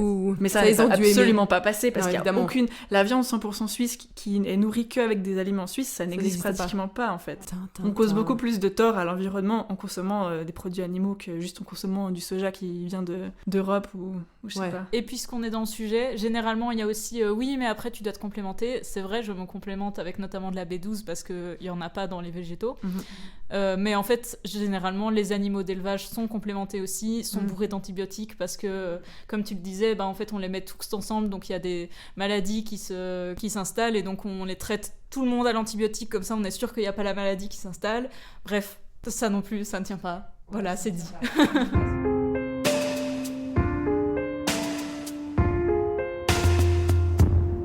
Pour annoncer le reste des points, j'aimerais parler de écoféminisme et d'un déclic que moi j'ai eu à un moment donné, parce que comment moi je comprends l'écoféminisme, en tout cas, c'est pas simplement être féministe et avoir une conscience écologique, c'est en fait cette compréhension de la société actuelle qui est en fait que les hommes cis ont dominé la nature entière. En fait, on cherchait à dominer la nature. Dans la nature, il y a notamment la nature, c'est-à-dire les paysages, les terres, les montagnes, les forêts. Il y a les animaux, donc on a dominé les animaux, on les a industrialisés, on les a mangés, on les a élevés, tout ça. Et là-dedans, il y a aussi les femmes. Et je sais que des fois, c'est un peu choquant pour certaines personnes de l'entendre et pour certains féministes d'être mises en fait dans le même panier que la nature et les animaux. Dans l'écoféminisme, on voit comme ça la conceptualisation par le patriarcat du monde. Et c'est pas non plus très tiré par les cheveux, parce que souvent, c'est très reconnu que les hommes sont des êtres culturels qui transcendent la nature. C'est des êtres intellectuels qui inventent, qui créent, des artistes, des scientifiques, tout ça. Et les femmes sont complètement reléguées à la nature, c'est-à-dire elles ont leurs règles, elles saignent, elles accouchent et elles meurent, quoi. Elles ont leurs émotions, elles sont... Voilà, exact. Primaires, quoi. elles sont prises au cycle de la vie. Ouais, elles sont émotives, c'est par les tripes que ça se passe, elles ne sont pas des êtres intellectuels, l'intellect est censé transcender voilà, les émotions. Pour moi, c'est pas très tiré par les cheveux de tout de suite faire le lien que donc les femmes sont reléguées à la nature. Et pour moi, ça a du sens, parce qu'il y a eu, on parle souvent de la révolution scientifique, en fait, quand tout d'un coup, on a changé de point de vue sur le monde. Vraiment, on peut faire de liens tout d'un coup entre plein de choses, notamment même les jardins à la française, que je déteste d'ailleurs. C'est pas du tout joli. C'est vraiment ces trucs où on vient dans des jardins et on tire des lignes toutes droites et on dit genre on va passer par là, on va planter des arbres en rangée et puis on les taille et puis c'est vraiment cette domination sur le monde. C'est un exemple juste visuel comme ça. Et donc dans l'écoféminisme, il y a cette vision du monde. En fait, c'est pas simplement je suis et écolo et féministe, c'est en fait la domination des femmes et la domination des animaux et la domination de la nature. Tout est la même chose. J'ai pris l'exemple de comment on relègue les femmes à la nature, mais il y a aussi plein d'autres exemples où on voit que dans la culture actuelle, on égalise les femmes et les animaux. Notamment l'exemple que Elio, toi t'avais, c'était les insultes. Ouais. Ah ouais. Il y a plein d'insultes animales, en particulier pour les femmes. On a grosse vache, chienne, truie, baleine pour les personnes grosses. Il y a aussi toute l'inclinaison de la sexualisation à travers les animaux, de la tigresse, la gazelle, avec cougar. avec ce côté prédation, soit c'est moi le prédateur, donc l'homme cis hétéro, le prédateur envers les gazelles, Puis en plus là-dedans il y a aussi un peu de la fétichisation de femmes racisées souvent qui va avec. Ça, d'ailleurs vous en avez déjà parlé dans un épisode avec notamment ces termes-là qu'on utilise, qui sont animalisants, et puis il y a eu aussi les personnes racisées qui ont été comparées à des singes, qui le sont toujours dans certains endroits, dans certains discours. Vraiment l'utilisation de l'animal pour diminuer une personne. Et il y a même des publicités où on voit des corps d'animaux sexualisés, on voit des animaux habillés comme des femmes, comme s'ils souhaitaient être consommés, donc il y a des parallèles vraiment genre consomme-moi, donc tu mets un animal habillé comme une femme. Et on peut faire un parallèle avec l'objectivation du corps des femmes et leur sexualisation, c'est-à-dire tu les divises en morceaux, c'est typique ça dans les films, dans les pubs. Tu vois que les jambes, que les cuisses, enfin vraiment. On en parle aussi dans les coups sur la table, dans l'épisode que tu as cité. C'est assez bien étayé avec des noms de pubs, des noms de marques, tout ça. Donc on va pas refaire tout ça. Et quand tu as parlé aussi, Elio, de t'as dit quoi ? T'as dit d'inférioriser des êtres vivants à travers les animaux. Ces parallèles-là sont pas du tout nouveaux, donc c'est envers les femmes. Mais il y a aussi tout un trigger warning maintenant, mais il y a tout un historique pendant la Deuxième Guerre mondiale et dans tout milieu antisémite, on dit interdit aux chiens et aux juifs dans un magasin. Il y a un film qui est actuellement au cinéma par rapport à l'immigration italienne en Suisse, interdit aux chiens et aux Italiens dans les magasins en Suisse. Donc en fait, c'est pas du tout tiré par les cheveux de faire ce parallèle. Que des êtres humains qu'on domine, c'est la même chose que des animaux qu'on domine en fait. J'avais pensé aussi aux zoos humains. Ouais. Où étaient apportés, vraiment, c'était comme ça que c'était vu, quoi. On venait mettre dans des cages des personnes, soit qui ont des difformités, soit qui étaient racisées, qui avaient des traits un peu inhabituels. Ouais, cette façon de mettre en cage, enfin là pour le coup vraiment mettre en cage des personnes qu'on considère comme pas des vraies personnes. Mais je pense que ça choque de faire le parallèle avec les femmes, parce que ça c'était avant, c'était le colonialisme, tu vois. Ou la Deuxième Guerre mondiale, c'est la Deuxième Guerre mondiale, c'est reconnu que c'est atroce, tandis que les femmes c'est tous les jours, c'est à la maison. Donc en fait ça choque un peu de dire aux gens, en fait c'est similaire quoi.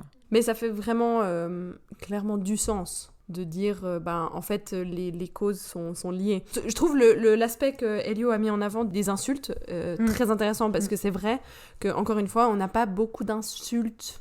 Bon, déjà spécifiques pour les hommes, on en a déjà parlé, il n'y en a pas. Et le fait de justement... t'as dit le mot insulte pour des femmes, et j'étais là, ah ouais, truie, vache, enfin, tu penses direct, t'as tout qui te vient à l'esprit.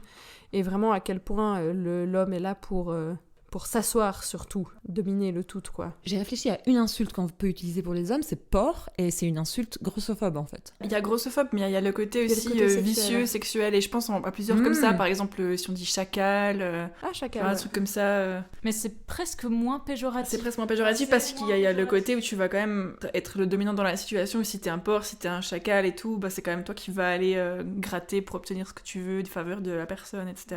Après, je sais pas, j'essaie d'imaginer d'autres. Il y a par exemple blaireau, mais qu'est-ce que ça veut juste dire quoi, un blaireau? C'est juste...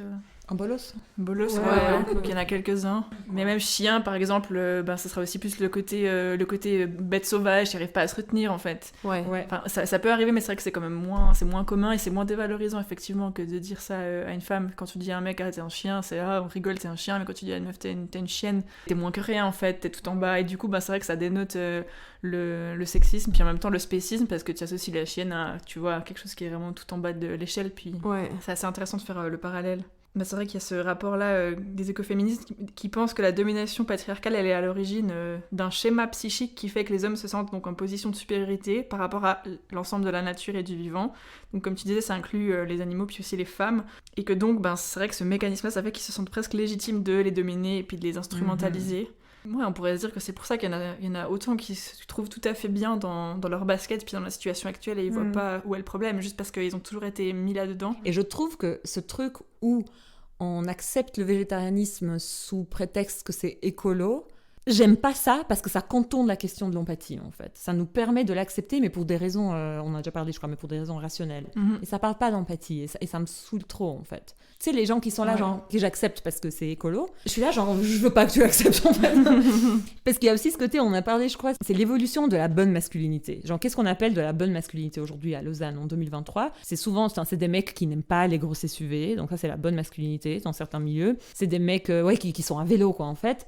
Et c'est des mecs qui sont éco-conscients. Dans ce truc de éco-conscience, on accepte le végétarianisme. Et je trouve que c'est pas la bonne porte pour évoluer. Mais en fait, pendant tellement de temps, je pense que l'empathie, ça a été quelque chose, comme on a vu avant, qui était tellement associé à la féminité, et que c'est difficile pour eux peut-être d'avoir accès à ça et de se l'avouer comme ça, et que pendant longtemps, c'était être végétarienne, c'était vraiment plus un truc de bonne femme, et c'était vraiment, comme on a pu le dire, quelque chose qui était peut-être lié à de la faiblesse, voilà, t'es trop sensible pour manger de la viande, quoi. Et aussi aux vieilles femmes. Ouais. C'est vrai ? De toute façon, on sait que les personnes âgées consomment moins de viande rouge, notamment. Enfin, j'ai vraiment. Je pense que c'est des questions de santé, sûrement, qu'elles peuvent plus. Enfin, que c'est recommandé par leur docteur qu'elles en mangent moins, sans doute. En tout cas, c'est le cliché qui m'est venu là. Ok. Pourtant, il y a beaucoup moins de personnes végétariennes et véganes dans les tranches plus âgées de la population. Oui, c'est vrai. C'est beaucoup plus chez les jeunes, en fait. J'ai les stats si jamais. Oui, vas-y, lâche les stats, Amandine. C'est le moment. Alors, ce sont des chiffres pour 2022 et pour la Suisse. Alors à ce moment-là, il y avait 304 000 personnes végétariennes et véganes ensemble. Véganes à part, c'est 42 000. Donc ça fait 5,4% de végétariens et véganes dans la population Et uniquement vegan, c'est 0,7%. Ah ouais. Quelle menace. Mais une grosse menace pour la société. Voilà. On en parle comme si on a partout des végans. Ils sont partout, on peut plus rien manger. Chez les personnes végétariennes, il y a 63% de femmes et 37% d'hommes. Chez les véganes, c'est 83,3% de femmes et 16,7% d'hommes. Ah ouais. Il faut savoir que le nombre d'hommes végétariens est en hausse. Donc c'est peut-être dû à ce que tu disais, cette nouvelle bonne masculinité. Presque la moitié des personnes végétariennes et véganes ont entre 14 et 34 ans. 2 tiers ont entre 35 et 54 et 1 tiers ont plus de 55. Et il faut aussi savoir qu'il y a plus de personnes végétariennes et véganes parmi les gens qui ont fait des études supérieures et aussi il y en a plus en ville qu'à la campagne. Voilà, c'était les stats.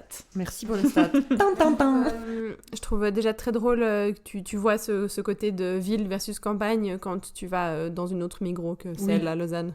C'est magique. Vas-y. Non mais les différences suivant où tu vas, puis t'as pas besoin d'aller loin, je veux dire, t'as pas besoin d'être perdu. Tu vas, bon moi j'habite au centre-ville à côté de la plus grande Migros de Lausanne, donc il y a un grand rayon que j'ai vu personnellement évoluer déjà en 4 ans sur justement les simili-carnets, mais tu vas à Échalant, il y a peut-être du tofu. Non, il y a toujours 1 ou 2 trucs, mais c'est pas du tout les mêmes rayons. Et ce qui est marrant aussi, c'est qu'en Valais, même dans des relativement grandes surfaces, je trouve que les simili-carnets, ok, ils sont là, mais tout le côté fromage vegan et tout, beaucoup moins, tu vois. Il y a aussi ce truc de protéger la culture, le patrimoine local aussi. Ouais. De se dire, non, mais on veut pas de ça chez nous, tu vois.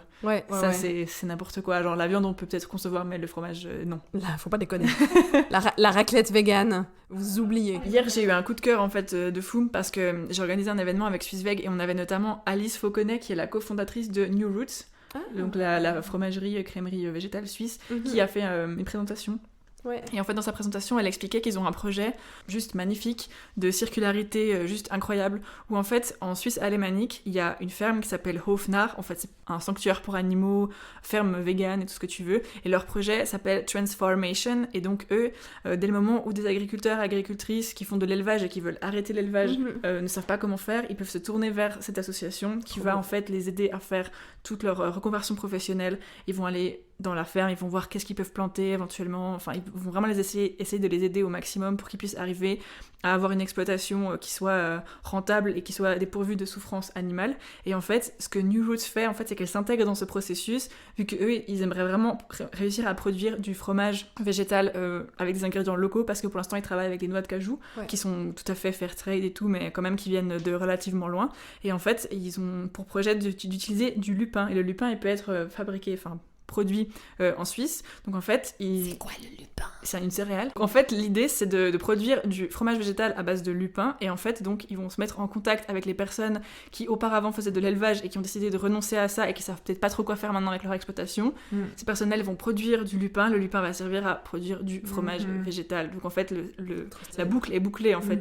T'as beaucoup d'agriculteurs et agricultrices qui sont dans un désespoir total. Il y en a plein qui se suicident très fréquemment en fait. Enfin, c'est vraiment, ils sont pris entre le marteau et l'enclume. Vraiment, c'est une situation qui est très difficile. Et il y en a plein en fait qui font ce qu'ils ont appris à faire depuis toujours, mais qui sont pas forcément bien avec ça, qui arrivent pas à vivre avec ça de manière sereine en fait, qui arrivent pas à dormir quand ils doivent abattre leurs animaux, qui voient comment ils les traitent et qui trouvent pas ça juste, mais qui arrivent pas à faire profit autrement. Ils n'arrivent pas à joindre les deux bouts parce qu'ils doivent absolument être rentables, donc ils sont obligés d'entasser les animaux, ils sont obligés d'aller vite.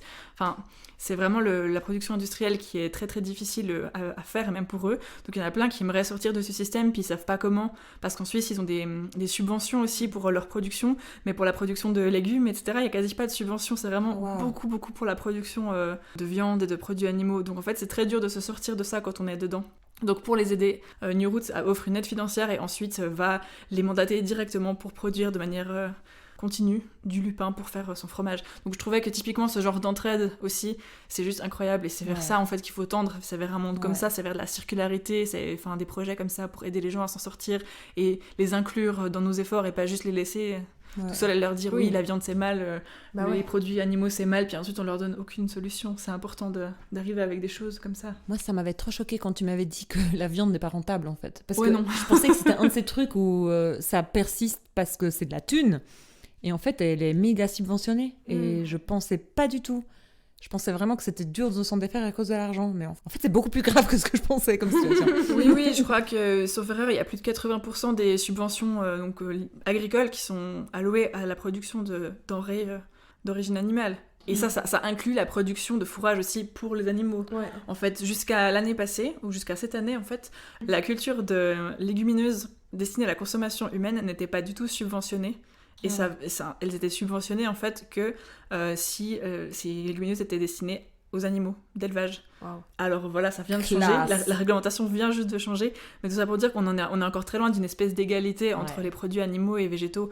Et donc si en fait on mettait le vrai prix de la viande en rayon, il y a beaucoup moins de gens qui en consommeraient. Et au contraire, les produits simili-carnés, etc., ils sont produits à une plus petite échelle, c'est encore un peu en test, c'est encore en train de devenir meilleur, les recettes elles sont affinées, elles sont améliorées au fil du temps, et plus la production elle pourra être massive, plus le prix pourra baisser aussi.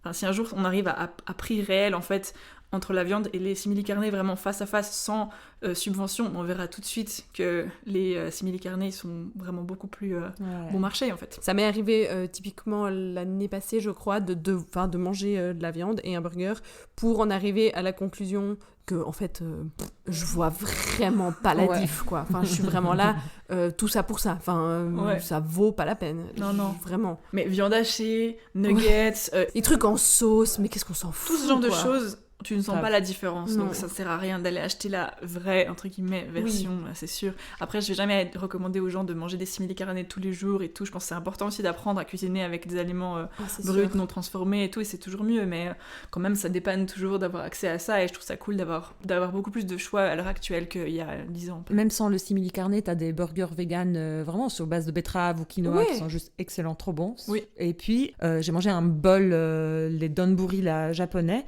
aux champignons portobello. Ah ouais. Fait comme des nuggets en fait, mais c'est un champignon dedans. Ouais. Tellement bon. Oui, typiquement, un truc frit en fait, c'est bon. Oui, c'est ça. En vrai, il n'y a pas besoin d'avoir de la viande dedans. C'est ça, c'est gras, c'est salé. Ouais.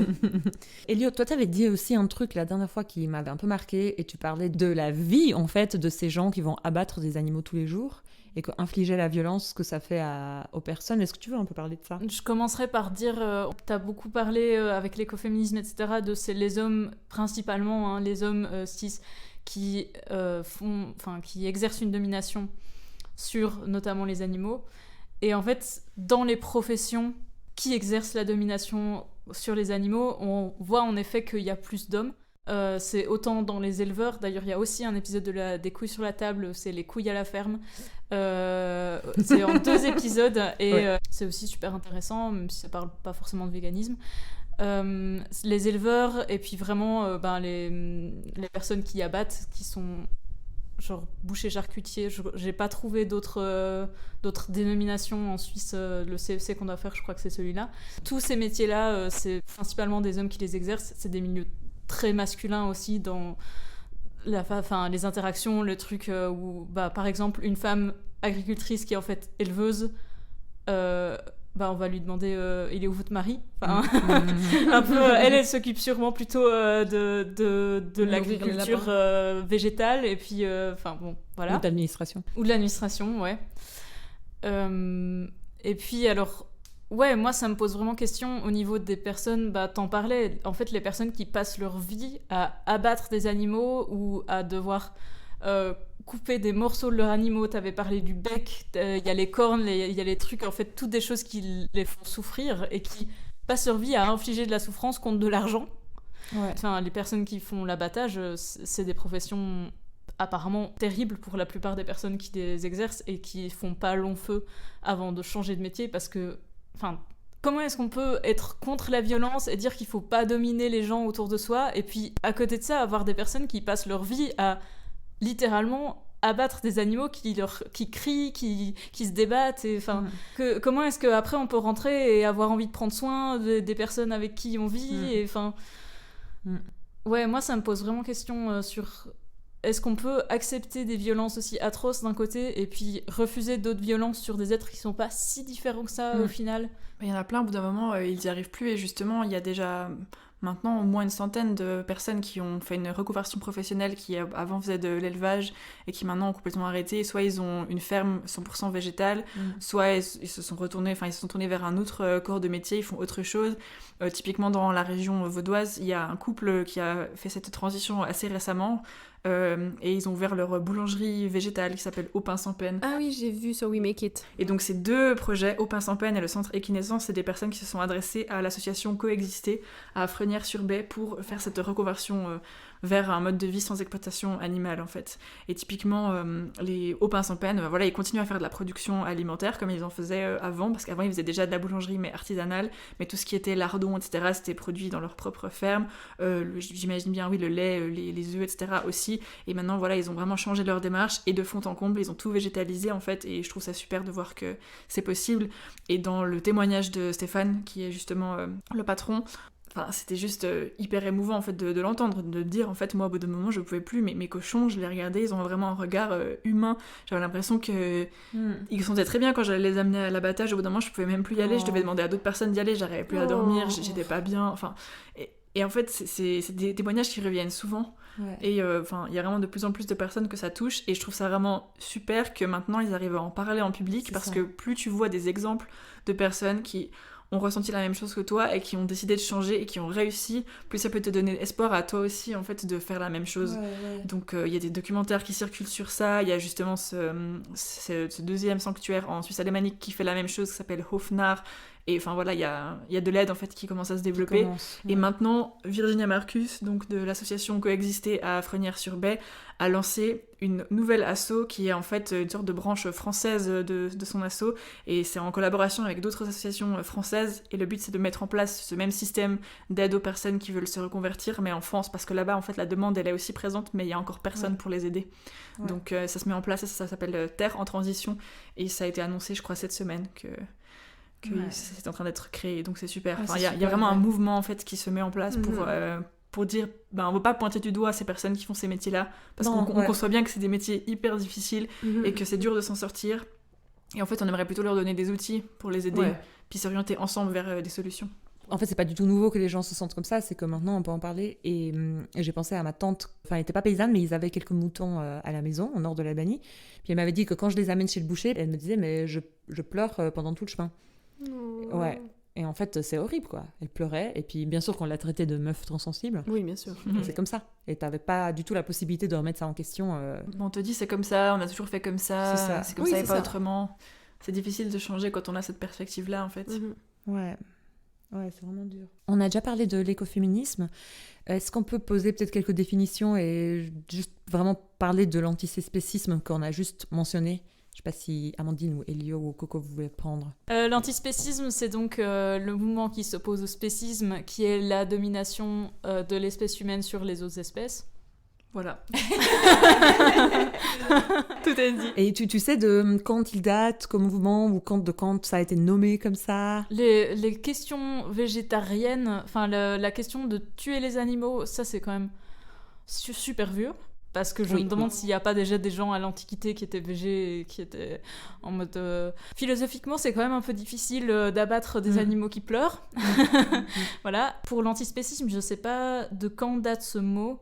Si mes souvenirs sont bons, c'est surtout au 19e siècle, je dirais, que les luttes pour les animaux, mais qui commençaient par des revendications beaucoup plus atténuées que celles qu'on a maintenant.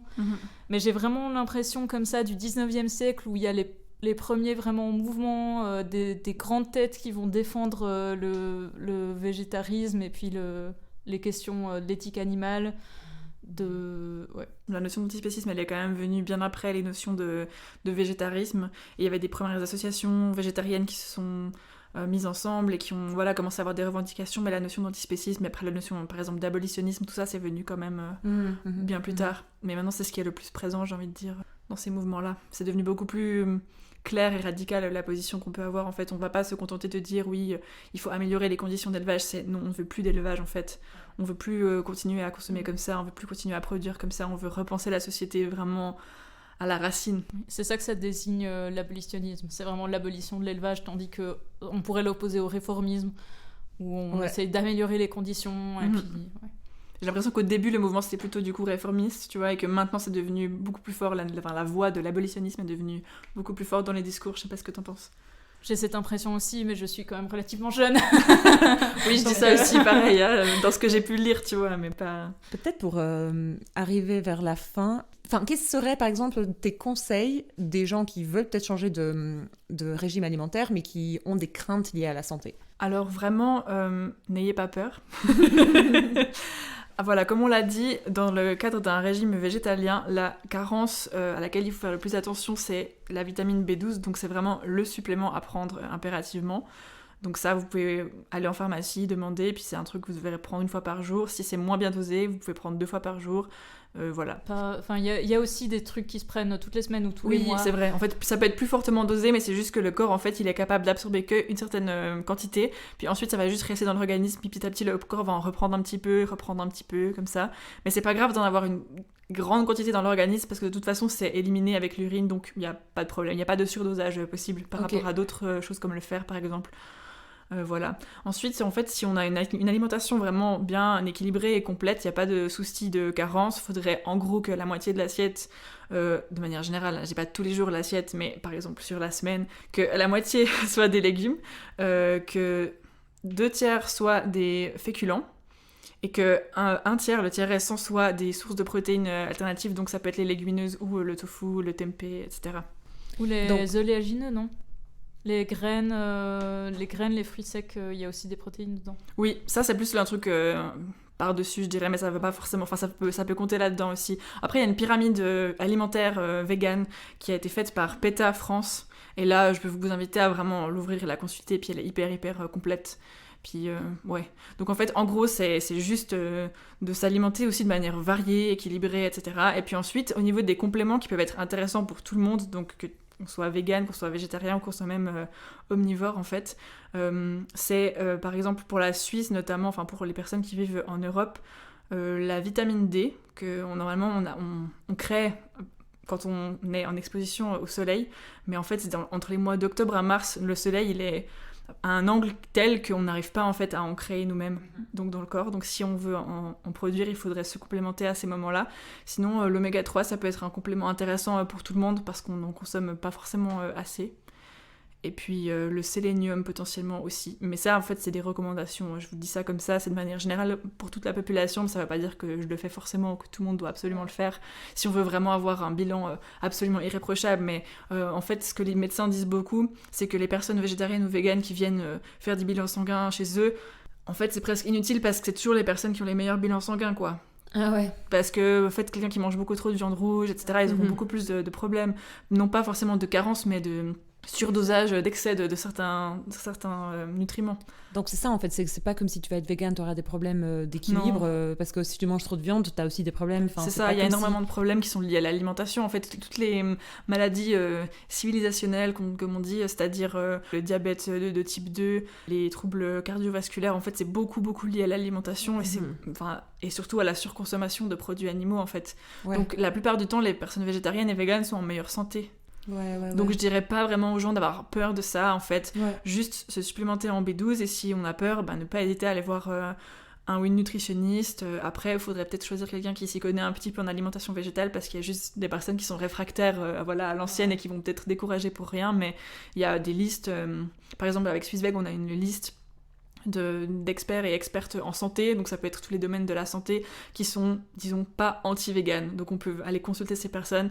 Il y a aussi, je crois qu'il y a des psychologues ou psychiatres, il y a, dans la nutrition, il y a médecins généralistes, toutes sortes de personnes qui sont référencées sur cette liste, qui est assez facile, on peut taper sur Google, SwissVeg, liste experts en santé, et normalement on trouve ça assez facilement. Par exemple, ça peut être une bonne idée. Puis tu avais dit aussi des choses très intéressantes par rapport à la carence en fer, parce que moi j'ai mentionné une amie qui a de la carence en fer, et tu avais plusieurs conseils sur comment mieux absorber le fer. Un truc hyper intéressant que j'ai appris entre-temps aussi, c'est pour tout ce qui est les lentilles. Par exemple, c'est souvent présenté comme un aliment qui est riche en fer, et c'est le cas, mais en fait, selon le type de lentilles, elles ont aussi beaucoup de phytates, et en fait, les phytates empêchent l'absorption du fer des lentilles, donc un truc intelligent à faire quand on cuit des lentilles, c'est avant de les faire cuire, justement, de les laisser tremper, et typiquement, pour des lentilles corail, le temps de trempage va être moins long, pour des lentilles plutôt vert foncé, noir, etc., ça va être plus long, faudra laisser quand même 4 heures, etc., et en fait, vraiment, laisser tremper pendant tout ce temps-là, ensuite bien les rincer, et ensuite les préparer. Et typiquement, ça peut vraiment aider à booster en fait l'absorption du fer qu'il y a à l'intérieur. Et aussi de lier ça avec de la vitamine C. Donc typiquement avec un aliment comme des poivrons, ça peut être vraiment bien. Et puis ce qui est aussi important, c'est de pas boire du café ou du thé dans les 2 heures avant et 2 heures après, parce que ça va aussi inhiber l'absorption du fer. Donc il y a plein de petits conseils comme ça. Dans la prochaine brochure de Swissveg sur la santé, on va vraiment détailler tout ça. Donc si jamais aussi, je ne veux pas faire de la pub, mais j'ai traduit tout ça. Et c'est vraiment énormément de travail d'avoir traduit tout ça. Et pour chaque nutriment qui est considéré comme potentiellement critique dans l'alimentation végétale, en fait, on a vraiment fait une fiche de comment faire en sorte que l'absorption elle soit optimale, etc. Donc on met à disposition gratuitement. Donc vous pouvez voir le PDF en ligne normalement. Et puis ensuite, vous pouvez commander, on peut vous en livrer. Enfin voilà, ça c'est aussi des ressources qui sont à dispo si jamais. Toutes nos nouvelles brochures, elles vont normalement être imprimées pour l'année prochaine. Et puis aussi, moi je prends des compléments en fer parce que j'ai une carence, mais qui court dans ma famille depuis plusieurs générations. Donc j'ai une carence en fer, mais en fait je m'y attendais. Et puis je prends des compléments tous les jours. Là, il y a des périodes où on fait une pause parce que le fer il est trop haut et puis après ça redescend, etc. Et en vrai, je crois qu'on diabolise un petit peu l'idée de prendre des compléments, mais déjà moi, clairement, si je dois choisir entre repasser un régime où j'abats des animaux ou bien continuer à prendre mes compléments, je préfère juste prendre mes compléments. Et puis, comme je disais, si c'est une question d'écologie, de faire pharmacie, etc., c'est pas bien, c'est artificiel, en fait, beaucoup d'animaux sont aussi complémentés parce que leur alimentation est pas riche et variée. Donc, de toute façon, il vaut mieux que ce soit directement toi qui prennes le complément à choisir. Oui. Parce qu'en plus, quand tu consommes l'animal, comme tu as dit avant, vu qu'ils ont aussi, ils consomment énormément d'antibiotiques, comme ils vivent entassés les uns sur les autres, les maladies se propagent très vite. En fait, ça peut créer des problèmes chez l'être humain parce qu'on fait que de consommer de la viande qui contient en fait des restes d'antibiotiques et tout. Et en fait, on développe des résistances aux antibiotiques parce que notre corps s'habitue trop à ça. C'est aussi terrible. Donc en fait, il y a plein de problèmes liés en fait à l'alimentation même qu'on donne à manger aux animaux, parce qu'ensuite nous on va manger la chair de l'animal. Donc en fait, forcément que ce qu'on lui aura donné comme fourrage, comme complément, etc., ça va avoir un impact potentiellement sur notre santé à nous aussi. Donc quand on prend un complément, on sait exactement ce qu'il y a dedans, quoi. Moi je trouve ça assez fascinant quand, vous en plus, je pense en tant que végane, tu dis que t'es végane, je pense que les gens s'inquiètent, entre guillemets, très vite pour ta santé tout le temps. Et t'es un peu là, mais en fait, vous croyez parce que tu manges de la viande, tu manges sainement, c'est un espèce d'acquis. Que moi je mange de la viande, donc j'ai pas de carence ni rien. Puis t'es un peu là, je sais pas.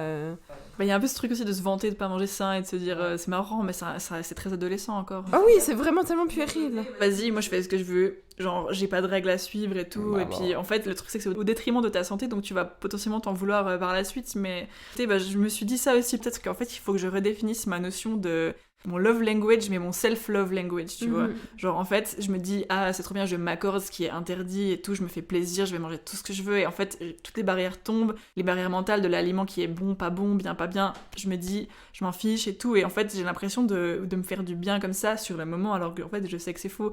Et c'est en fait ce truc de... En fait, c'est mon self-love qui est un peu fucked et genre, j'ai pas trop compris, en fait, que c'était pas une réelle manière de m'aimer, c'est plutôt l'inverse, c'est plutôt autodestructeur qu'autre chose, en fait. Mais j'ai tellement diaboliser peut-être certains aliments et tout, que sur le moment je me dis vas-y c'est bon, là je m'offre tout ce que je veux, je m'offre le monde en fait. Et peut-être que c'est aussi comme ça que ces personnes le voient, de se dire vas-y je mange pas de légumes parce que c'est nul et je m'offre toutes les patates que je veux et toute la viande que je veux parce que je le vaux bien et tout. Mais en fait ils se rendent peut-être pas compte que tu te dis derrière, c'est ça, c'est pas vraiment de l'amour propre de faire ça, c'est plus l'inverse. Trop intéressant. On arrive au bout. Je vais peut-être raconter une anecdote, mais par rapport à cette histoire d'abolitionnisme et versus réformisme, il y a quelques années, j'avais croisé une meuf végane qui, selon tous les clichés de la société, était extrémiste. Et je me rappelle que je lui avais fait la théorie réformiste. Je lui avais dit que moi, ça fait un moment que j'ai baissé ma consommation de lait, de fromage, tout ça, parce que moi, j'avais la théorie que si tout le monde consomme moins, au moins les animaux vont être moins industrialisés. Puis elle m'avait répondu, mais c'est quoi ton affaire? Elle m'avait dit genre, une femme, on peut la violer une fois, mais tant que c'est pas dit, c'est ok. Et j'étais vraiment genre... Point. T'as raison, en fait. Il y a un côté... En fait, je raconte ça parce qu'il y a quelque chose que je comprends pas de la part des gens qui s'agacent trop et ils trouvent que les véganes sont trop extrémistes. Parce que moi, j'avais été face à quelqu'un qu'on pourrait trouver extrémiste. Et en fait, j'étais juste là, t'as raison, quoi. Mais c'est ça, en fait. Là, pourquoi on peut pas juste faire ce pas, en fait? Là, tu touches le point. En fait, toi, t'arrives à à cette humilité de te dire oui en fait c'est vrai t'as raison, en fait je pourrais faire ça et en fait pour mes propres raisons ben j'en suis pas à ce stade-là, mais je comprends je comprends ta démarche et je la trouve légitime. Mais en fait pour plein de personnes le discours même de la personne végane en fait va être une menace à leur paix intérieure en fait. Ça va être une menace à l'ordre établi tel qu'il est dans leur tête, ça va briser le truc de la dissonance cognitive et ça va les forcer à faire face à leur choix de vie, à leur mode de vie, et en fait c'est très dérangeant. En fait ça les bouscule complètement dans leur manière de vivre, et en plus l'alimentation ça touche à quelque chose de très intime en fait, ça touche à comment tu prends soin de tes proches, ça touche aux rituels, aux traditions familiales, aux fêtes de fin d'année par exemple, aux anniversaires et tout. Donc en fait il y a ce truc là de je ne veux pas savoir, je veux pas être dérangée, et en fait en tant que végane t'arrives et tu te balades et tu leur dis mais en fait si c'est possible, regardez moi je le fais, vous pouvez très bien en fait changer, enfin je suis la preuve vivante que je tombe pas malade, je suis pas morte, tout va bien dans ma vie, j'ai pas clamsé au milieu de la rue, j'arrive à faire du sport, j'arrive à avoir une vie saine, normale et tout, enfin c'est possible de vivre vraiment en alignement avec ses valeurs, avec ses convictions et tout, et en fait voilà on n'en meurt pas. Ces gens-là ça les énerve de voir que c'est possible parce que ça les met face à leurs propres contradictions, puis ils préféreraient juste ne pas savoir, enfin ce truc là de ne pas vouloir regarder le documentaire, de ne pas savoir, et je pense que c'est ça en fait qui énerve vraiment les gens, qui fait que dès qu'ils sont en conversation avec une personne végane ils sont tout de suite sur la défensive et tout, et c'est ce côté là de je veux même pas en fait savoir, et en fait c'est dommage, mais je pense que c'est aussi très humain parce qu'il y a tellement de choses sur Terre qui vont mal que des fois on aimerait juste pouvoir faire de son mieux et pas être au courant de tout ce qu'on fait faux. Et parce qu'on nous dit toujours qu'on fait quelque chose de faux, que ce soit pour l'écologie, pour tout ça en fait. Donc je comprends aussi, et en fait tout ce que j'ai envie de dire à ces personnes, c'est que c'est pas toujours noir ou blanc, c'est soit tu es végane, soit tu es un monstre, ou je sais pas quoi, enfin non. Et en fait de faire des pas sur le chemin de la végétalisation de son alimentation, c'est déjà super, de juste de juste renoncer par exemple à la viande, puis de garder encore le poisson et tout, enfin chacun fait les pas dont il a besoin, chacun avance à son rythme, et si juste de temps en temps t'arrives à te dire vas-y cette fois je vais acheter le hachis parmentier végétal au lieu de prendre l'autre, voilà, c'est déjà toujours ça de prix pour les animaux. Puis je pense que pas à pas, on peut y arriver. Merci. Et moi, je trouve que tu touches au sujet de la volonté de changer, la capacité de changer, de l'agacement du changement. Moi, j'aimerais juste dire qu'en fait, c'est méga chouette de changer. C'est clair que depuis que je suis devenue végétarienne, j'ai aussi arrêté l'alcool pour d'autres raisons. Et il y a aussi d'autres changements dans ma vie. D'ailleurs, c'est bientôt les fêtes de Noël. On va tous retourner en famille. Il y aura plein de plats liés à la tradition. Je pense qu'on va toutes et tous se prendre des commentaires sur nos régimes alimentaires. Et voilà, tout ça. Et en fait, oui, tu te prends un petit peu ça dans la gueule, mais en fait c'est méga chouette de changer. Moi j'en parlais à Coraline que depuis que je bois plus d'alcool et depuis que je mange pas de viande, la sensation à mon propre corps a vraiment changé. Déjà moi j'ai un problème avec le sucre. Quand tu parlais avant de se faire plaisir, tout ça, moi c'est le sucre, et actuellement vraiment je sens l'impact que le sucre a sur mon corps et sur mon humeur. Et avant j'étais pas capable de sentir ça parce que j'étais un peu comme détachée de mon corps, et puis je sais pas, j'étais dans d'autres délires, et je trouve ça méga chouette. En fait c'est cool d'être toujours dans la découverte. C'est méga bateau ce que je dis, mais c'est génial, sinon on fait quoi? Moi, je voulais redire aussi par rapport à ça que je pense que c'est important de rappeler qu'actuellement, dans notre société, c'est principalement les femmes qui ont la charge mentale de qu'est-ce qu'on cuisine, qu'est-ce qu'on achète, etc. Et de rappeler à toutes les femmes et les personnes qui ont la charge mentale dans leur vie que c'est ok de se dire je vais prendre ce que je peux, et puis à un moment d'arrêter de vouloir faire la façon la plus parfaite possible, surtout qu'il y a beaucoup d'injonctions envers, en particulier les mères, de bien avoir une bonne alimentation pour leurs enfants, etc. Et je pense que c'est déjà largement suffisamment compliqué, suffisamment contraignant. Donc de se dire aussi, rappelez-vous que ce que vous faites pour vos valeurs, c'est trop cool, mais que vos valeurs, c'est aussi se respecter soi, et donc respecter qu'à un moment, on peut pas tout faire. Moi, j'avoue que je consomme de l'alimentation pas très éthique parce que j'arrive pas à faire et vegan et fair trade et machin et gérer ma vie comme ça, et donc du coup moi j'aime bien les grandes surfaces, j'ai plus de mal avec les petits magasins pour mes raisons personnelles. Du coup j'ai décidé que tant pis, j'allais faire comme je pouvais, et puis je trouve que vegan c'est facile parce qu'il suffit de regarder la liste des ingrédients, tandis qu'un label Fairtrade tu sais jamais si c'est un vrai ou un faux. À part dans les magasins du monde, je sais jamais sur quoi je vais tomber, donc voilà, j'ai fait mes choix, et je pense que c'est à tout le monde aussi de se rappeler que faut juste faire ses choix en conscience, et puis après accepter d'avoir des moments où on va pas faire exactement parfaitement comme on aurait pu vouloir, quoi.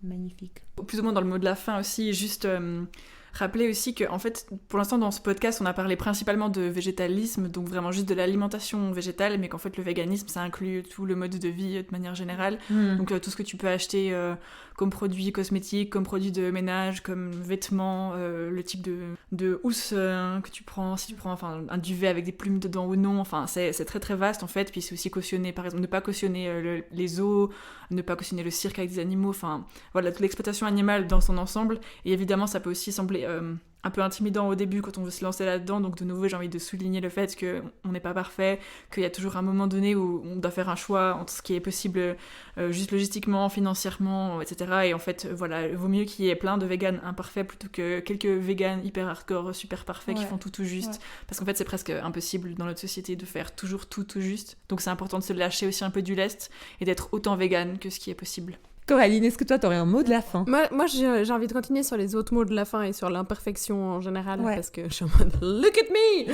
Je mange plein de trucs.